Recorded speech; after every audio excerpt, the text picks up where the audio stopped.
नमस्कार दोस्तों, स्वागत है आप सबका हमारे चैनल पे। दोस्तों, आज के इस वीडियो में हम हनुमान जी की व्रत कथा सुनेंगे। तो चलिए शुरू करते हैं।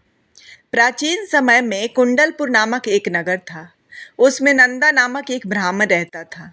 भगवान की कृपा से उसके पास सब कुछ था, फिर भी वह दुखी था। इसका एकमात्र कारण यह था कि ब्राह्मण की स्त्री सुनंदा की कोई संतान नहीं थी। सुनंदा पतिव्रता थी, भक्ति पूर्वक श्री हनुमान जी की आराधना करती रहती थी।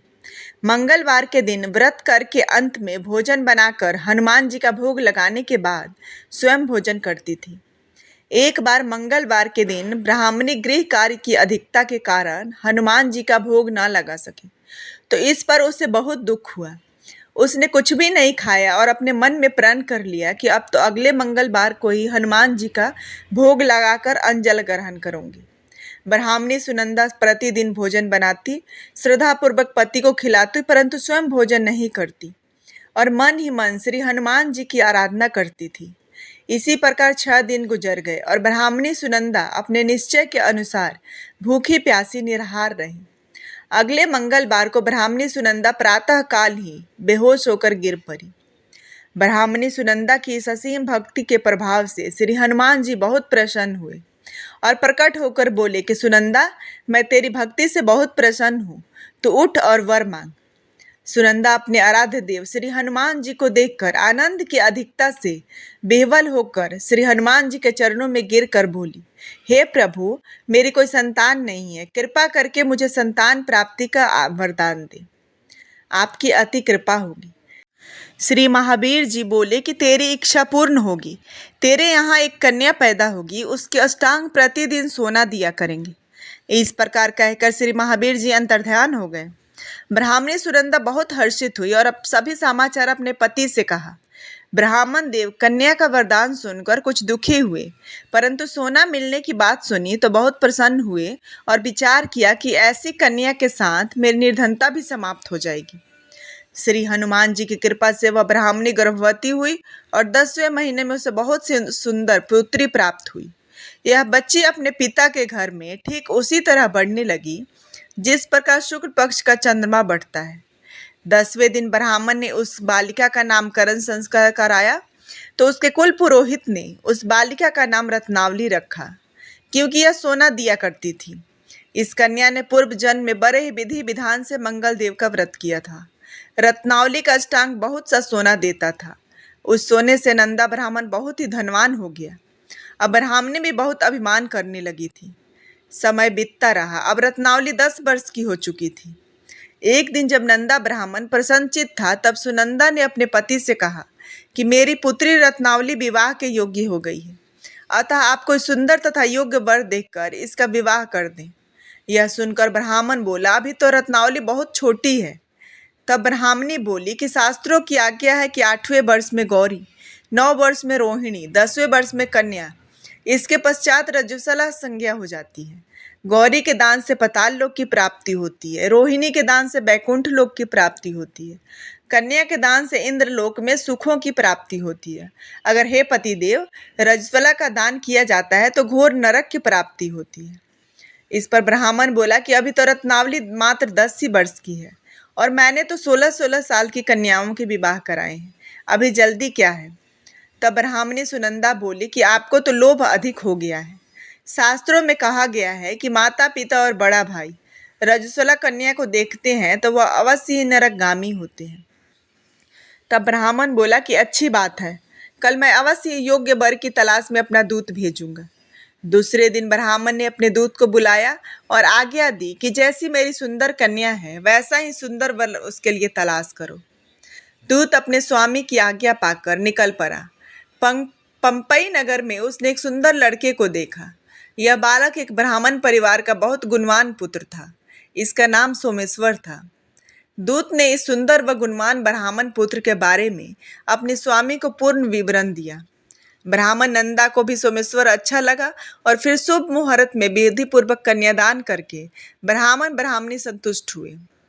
परंतु ब्राह्मण के मन में तो लोभ समाया हुआ था। उसने कन्यादान तो कर दिया था, पर वह बहुत खिन्न था। उसने विचार किया कि रत्नावली तो अब चली जाएगी, मुझे इससे जो सोना मिलता था वह अब नहीं मिलेगा। मेरे पास जो धन था उसकी शादी में खर्च हो गया और जो शेष बचा है वह भी कुछ दिनों के पश्चात समाप्त हो जाएगा। मैंने तो इसका विवाह करके बहुत बड़ी भूल कर दी है। अब कोई ऐसा उपाय हो कि रत्नावली मेरे घर में ही बनी रहे, अपनी ससुराल न जावे।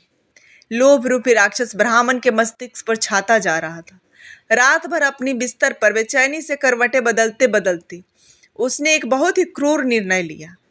उसने विचार किया कि जब रत्नावली को लेकर उसका पति सोमेश्वर अपने घर के लिए जाएगा तो वह मार्ग में छिपकर सोमेश्वर का वध कर देगा और अपनी लड़की को अपने घर ले आवेगा, जिससे नियमित रूप से उसे सोना भी मिलता रहेगा और समाज का कोई मनुष्य उसे दोष भी नहीं दे सकेगा। प्रातः काल हुआ तो नंदा और सुनंदा ने अपने जमाई तथा लड़की को बहुत सारा धन देकर विदा किया।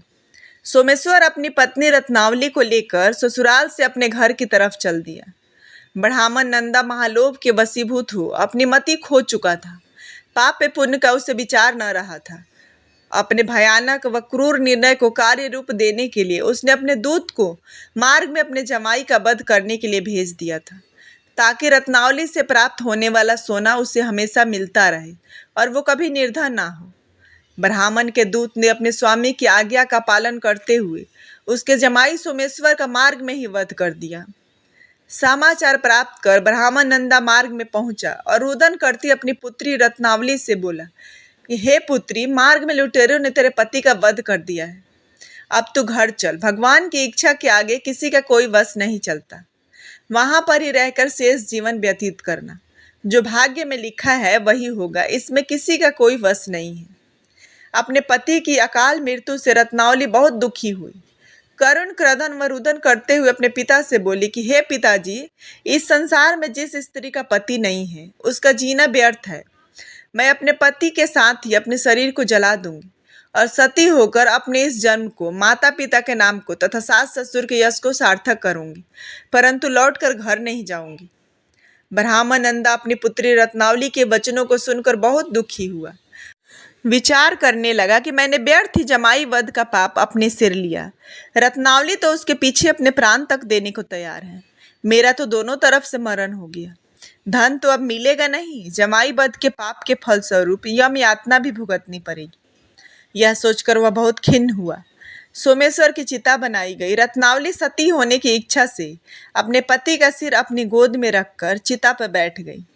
जैसे ही सोमेश्वर की चिता को अग्नि लगाई गई, वैसे ही प्रसन्न होकर हनुमान जी वहां प्रकट हुए और बोले कि हे रत्नावली, मैं तेरी पति भक्ति से प्रसन्न हूँ, तू वर मांग। रत्नावली ने अपने पति का जीवन दान मांगा।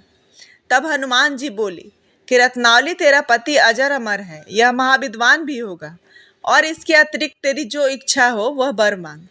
तब रत्नावली बोली कि हे ग्रहों के स्वामी, यदि आप मुझ पर प्रसन्न हैं तो मुझे यह वरदान दीजिए कि जो भी मनुष्य मंगलवार के दिन प्रातःकाल लाल पुष्प लाल चंदन से पूजा करके आपका स्मरण करे, उसको रोग व्याधि ना हो, स्वजनों से कभी भी वियोग ना हो, सर्प अग्नि तथा शत्रुओं का भय ना रहे।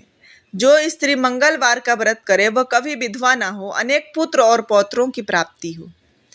हनुमान जी तथास्तु कहकर अंतर्ध्यान हो गए। सोमेश्वर हनुमान जी की कृपा से जीवित हो उठा। रत्नावली अपने पति को पुनः प्राप्त कर बहुत प्रसन्न हुई और मंगलवार का व्रत प्रत्येक मंगलवार को करके व्रतराज और हनुमान जी की कृपा से इस लोक में सुख ऐश्वर्य को भोगते हुए अंत में अपने पति के साथ स्वर्गलोक को गई।